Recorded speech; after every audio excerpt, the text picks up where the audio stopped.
Okay, so we have the humerus right here, which is the long bone of the upper arm. And then we have the medial epicondyle right here. And then the lateral epicondyle right here on the lateral side.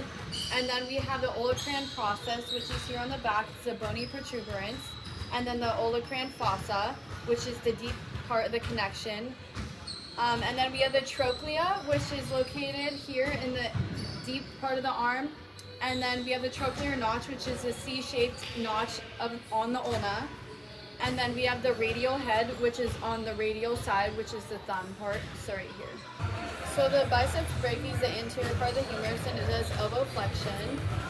And then the brachialis is a little bit deeper, more inferior, and it lies deep along the biceps brachii. And it also does elbow flexion. And then the brachioradialis is here on the lateral side on the radius, and that does elbow flexion, especially when the forearm is in a neutral position. And then we have the triceps brachii, which is here on the posterior side, right here, and it does elbow extension. And then we have the anconeus.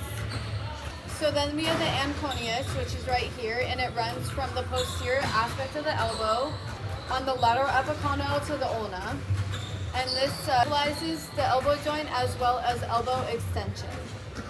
So then we have the pronator teres, which is here on the medial epicondyle and then goes to the lateral epicondyle.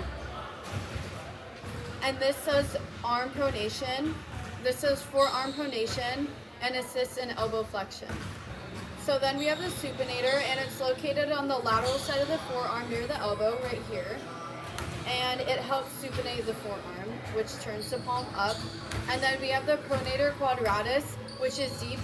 And then we have the pronator quadratus, which is deep right here, so you can't technically palpate it, but it's in the distal part of the forearm.